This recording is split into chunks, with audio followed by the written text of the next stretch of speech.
नमस्कार साथियों, मैं अनुज सिंह विद्रोही पेश हूँ एक बार और एक इंटरेस्टिंग टॉपिक के साथ में। आज का टॉपिक बहुत शानदार है। एक ऐसे योद्धा के साथ जुड़ी घटना जिसका आधा अधूरा सच केवल बताया जाता है और उस योद्धा की छवि को धूमिल करने का काम किया जाता है।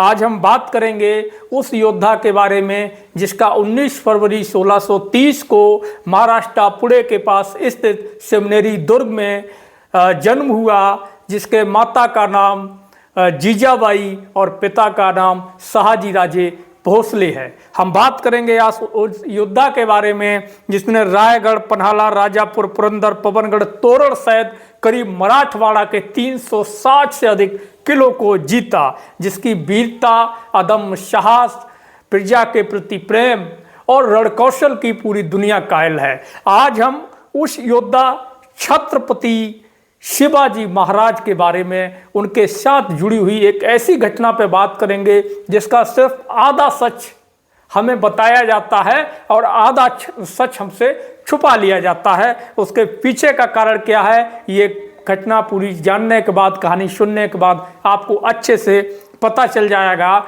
उससे पहले मेरा आपसे निवेदन है कि शिवाजी महाराज के सम्मान में इस वीडियो को हर एक के पास पहुंचाएं ताकि सच पता चले, और हमारे YouTube चैनल को सब्सक्राइब कर लें, नोटिफिकेशन ऑन कर लें और कमेंट में अपनी प्रतिक्रिया जरूर दें। तो चलिए शुरू करते हैं कि क्या घटना है। हम सब ने बचपन में, स्कूल में, किताबों में एक किस्सा पढ़ा है।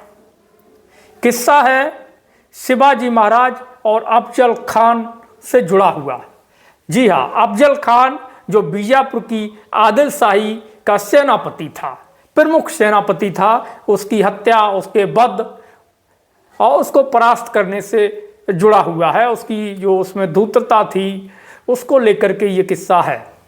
दरअसल ये हम सब जानते हैं कि उस दौर में शिवाजी महाराज लगातार अपने राज्य का विस्तार कर रहे थे और जिसको लेकर के आपस में राजा महाराजाओं के तमाम तरह के झगड़े, राज्य के विस्तार को लेकर के, राज्य को बचाने को लेकर के, राज्य की खनिज संपदा को बचाने के लेकर के या खजाने को बढ़ाने को लेकर के रहते थे, जिसमें वो एक दूसरे पर आक्रमण करते थे, एक दूसरे के राज्य को छीनने का या अपने राज्य को बचाने का प्रयास करते थे। तो इसी को लेकर के बीजापुर सल्तनत के साथ में छत्रपति शिवाजी महाराज की लड़ाई चल रही थी और बीजापुर सल्तनत पर अली आदिल शाह का शासन था। अली आदिल शाह जो लगातार छत्रपति शिवाजी महाराज से परेशान था, उनको किसी भी हाल में बंदी बनाना चाहता था, कैद करना चाहता था। आदिल शाही ने ये फरमान जारी किया अपने बैठक में, अपनी जो उनकी चौपाल लगी, बैठक लगी, राजशाही जो भी बैठक होती है, उसमें उन्होंने बीड़ा रखा और कहा कि क्या कोई मेरे दरबार में ऐसा है जो शिवाजी को कैद करके ला सके, बंदी बना करके ला सके। तो सारे के सारे जब शिवाजी का नाम आया तो चुप हो गए, शांत हो गए। जो सेनापति था, मुख्य सेनापति था अफजल खान, उसने कहा कि मैं जो है शिवाजी को कैद करके लाऊंगा। अफजल खान बताया जाता है कि 7-7.5 फुट का बहुत ही लंबा चौड़ा जवान था और काफ़ी बलशाली और बहादुर था और उतना ही क्रूर भी था।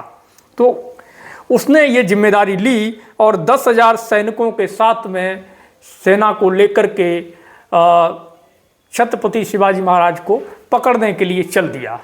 प्रतापगढ़ के पास आकर के उसने अपना डेरा डाला और उसने सोचा कि छत्रपति शिवाजी महाराज को डायरेक्ट सीधे मुकाबले में, सीधी लड़ाई में हरा पाना, बंदी बना पाना बहुत कठिन काम है। इसलिए उसने एक साजिश रची और शिवाजी को धोखे से मारने का षड्यंत्र बनाया, योजना बनाई और इस योजना में उसकी मदद की उसके जो सचिव थे, जिनका नाम था कृष्ण भास्कर कुलकर्णी, ब्राह्मण कृष्ण भास्कर कुलकर्णी, जो अफजल खान के सेक्रेटरी थे, उसने इसमें मदद की। वो जो है अफजल खान का ये संदेश लेकर के जाता है शिवाजी के पास में। तो जब शिवाजी के पास में ये अफजल खान का संदेश पहुंचता है कि अफजल खान जो है मिलना चाहते हैं, शांति वार्ता करना चाहते हैं या समझौता करना चाहते हैं, संधि करना चाहते हैं, तुम अपना समर्पण कर दो और युद्ध रुक जाएगा, संधि कर लेते हैं। तो शिवाजी इसको लेकर के तैयार हो जाते हैं, बात मान लेते हैं। जब शिवाजी उससे मिलने के लिए जाने वाले होते हैं तो उनका जो बंदा होता है, शिवाजी का जो खास एक प्रधान होता है जिसका नाम रुस्तमे जमाल होता है, तो रुस्तमे जमाल थोड़ा सा चिंतित होता है। जब शिवाजी चलते हैं तो शिवाजी महाराज पूछते हैं रुस्तमे जमाल से, आखिर क्या बात है, तुम इतना परेशान क्यों हो? तो रुस्तमे जमाल कहता है कि महाराज अफजल खान पर भरोसा नहीं किया जा सकता है, इसलिए आपको कुछ तो हथियार लेके जाना चाहिए, क्योंकि समझौता ये हुआ था कि कोई भी हथियार साथ में नहीं लाना है। तो इस बात पर विचार करते हुए, सभी से राय मशवरा लेते हुए शिवाजी महाराज ने एक कवच कपड़ों के अंदर लोहे का पहना, सर पे लोहे की टोपी पहनी, ऊपर से पगड़ी बांधी और अंदर लोहे का कवच पहना, और जो वग्नखा होता है जिसको बाघ के नख की तरह होता है, इस तरीके से जिसको आप किसी के पेट में अगर घुसेड़ देंगे तो पूरा उसका अंदर का खींच के बाहर कर देगा। तो उन बगनक को उन्होंने अपने अंगूठियों के नीचे पहन लिया, छुपा लिया पहन करके, क्योंकि राजे महाराजे जो होते थे वो बड़ी बड़ी अंगूठियाँ पहले पहना करते थे। तो शिवाजी महाराज उसको लेकर के अपने साथियों के साथ में वो सारा व्यवस्था करके अफजल खान से मिलने चल देते हैं उस पहाड़ी के पास में प्रतापगढ़ पे, जहाँ शामियाना लगा था, जहाँ मिलने के लिए जगह तय हुई थी। बात हुई थी कि 4 लोग आएंगे। तो अफजल खान के साथ में ब्राह्मण कुलभूषण कुलकर्णी, कृष्णभूषण कुलकर्णी और एक बंदा और था जिसका नाम बंडा बहादुर था, अच्छा तलवारबाज था, एक और व्यक्ति था, 4 व्यक्ति वो थे। और इधर जो है शिवाजी महाराज के साथ में रुस्तमे जमाल, और रुस्तमे जमाल के साथ में इनके जो मोहाले जी थे, जीवाजी मोहाले, वो और एक बंदा और, ये 4 लोग वहाँ जाते हैं। तो जब ये जाते हैं तो जाकर के जब शामियाने में पहुँचते हैं तो देखते हैं कि शामियाने के अंदर जो बंडा बहादुर तलवारबाज होता है वो अंदर होता है और अफजल खान अंदर होता है। तो जब शिवाजी महाराज उसको देखते हैं तो कहते हैं कि हमारी बात हुई थी कि हम लोग एक पे एक मुलाकात करेंगे, तो ये बंडा बहादुर तलवारबाज यहाँ क्या कर रहा है, हमारे साथ कोई तलवारबाज नहीं है। तो उसको बाहर भेज दिया जाता है। थोड़ी वार्ता के बाद में अफजल खान खड़ा होता है और शिवाजी को गले लगाने के लिए बुलाता है।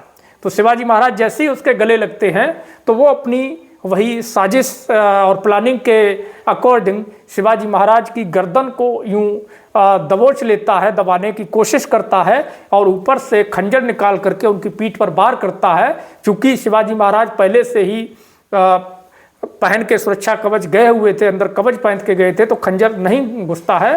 तब तक शिवाजी महाराज अपने हाथों में छुपे हुए वखनक को निकालते हैं और अफजल खान का पेट फाड़ करके उसको नीचे गिरा देते हैं। अफजल खान का जैसे ही बखनक से पेट फाड़ते हैं और आते बाहर खींचते हैं तो अफजल खान चीखता है, बचाओ बचाओ चिल्लाता है। तो तुरंत ही बंडा बहादुर अंदर आता है, जो आकर के सीधा शिवाजी पे तलवार चला देता है। शिवाजी के तलवार लगती है, उससे उनकी पगड़ी में तलवार लगती है, हालांकि उनको चोट नहीं आती। तब तक रुस्तमे जमाल और जीवाजी महाले आकर के जो बंडा बहादुर है उसको मार देते हैं और अफजल खान भागने लगता है। इधर जो है अफजल खान और बंडा बहादुर को मरा हुआ देख करके जो ब्राह्मण कृष्ण भास्कर कुलकर्णी था वो तलवार निकाल करके शिवाजी महाराज पे हमला कर देता है। शिवाजी महाराज को सतर्क भी करते हैं, लेकिन वो दोबारा फिर जो हमला करता है तो शिवाजी महाराज तलवार निकाल करके उसकी गर्दन अलग कर देते हैं और उसकी वहीं पर हत्या कर देते हैं, उसको मार देते हैं। और जब अफजल खान भागने लगता तो उसको भी पकड़ करके उसको भी वहीं मौत के घाट उतार देते हैं और अफजल खान का सर ले जा करके माता जीजाबाई के सामने जाते हैं। तो माँ जीजाबाई कहती हैं कि शिवा, अफजल खान हमारा शत्रु था और अफजल खान के मरने के साथ ही हमारी जो शत्रुता है वो ख़त्म हो गई है, इसलिए अब इसका पूरा सम्मान होना चाहिए। तो छत्रपति शिवाजी महाराज पूरे सम्मान के साथ में अफजल खान का अंतिम संस्कार करते हैं और वहीं प्रतापगढ़ पर अफजल खान की समाधि बनवाते हैं, जो आज भी वहाँ पर समाधि बनी हुई है। तो अब इस पूरी घटना का जो सार ये है कि हमें जो पढ़ाया जाता है वो ये पढ़ाया जाता है कि शिवाजी महाराज ने केवल अफजल खान को मारा था, जबकि ये आधा सच है। शिवाजी महाराज ने ब्राह्मण जो कृष्ण भास्कर कुलकर्णी था उसको भी मारा था, क्योंकि अफजल खान और कृष्ण भास्कर कुलकर्णी दोनों ही शिवाजी महाराज की धोखे से, छल से हत्या कर देना चाहते थे। तो दूसरा एंगल ये भी है कि शिवाजी महाराज जो थे वो प्रजा प्रतिपालक थे, उनके सेना में हिंदू मुसलमान सभी थे, और जो रुस्तमे जमाल जिसकी बात हो रही है, जो उनका वफादार था, वो भी मुसलमान था, और इधर अफजल खान के साथ में जो कृष्ण भास्कर कुलकर्णी था वो ब्राह्मण था, हिंदू था। तो जो लड़ाई थी वो हिंदू और मुसलमान की लड़ाई नहीं थी, जो लड़ाई थी वो राज्य के विस्तार की लड़ाई थी, वो साम्राज्य को स्थापित करने की लड़ाई थी, वो वर्चस्व की लड़ाई थी। तो साथियों, इस घटना से आपको पूरा सच पता चला होगा कहानी के माध्यम से, और आशा करते हैं आपको ये समझ में आ गया होगा कि शिवाजी महाराज की जो हत्या की साजिश थी वो अफजल खान और ब्राह्मण कुलभूषण कुलकर्णी ने मिलकर के रची थी, कृष्णभूषण ने, और दोनों को ही शिवाजी महाराज ने मारा था। और उसके बाद अफजल खान की समाधि भी बाकायदा शिवाजी महाराज ने बनाई थी। शिवाजी महाराज और अफजल खान यानी कि आदिल शाही जो सल्तनत थी, दोनों की तरफ ही हिंदू और मुसलमान दोनों ही सैनिक और अधिकारी थे, दोनों ही सेनाओं में थे। तो मामला हिंदू मुसलमान का नहीं था, मामला धर्म का नहीं था, मामला स्वराज्य की स्थापना का था, और मामला अपनी अपनी सल्तनत, अपनी अपनी सत्ता को बरकरार रखने का, अपने अपने राज्य के विस्तार का मामला था। तो आशा करता हूँ कि आपको ये रोचक घटना, ये आधी छुपी हुई सच्चाई जान करके अच्छा लगा होगा। इसी के साथ आपसे अपील है कि चैनल को सब्सक्राइब कर लें, वीडियो को शिवाजी महाराज के सम्मान में अधिक से अधिक शेयर करें, कमेंट में अपनी प्रतिक्रिया दें, आपको कैसा लगा, और बताएं अगले आप किस टॉपिक पे वीडियो देखना चाहेंगे। और मिलते हैं फिर हम आपसे एक अगले इंटरेस्टिंग टॉपिक के साथ में। तब तक के लिए धन्यवाद।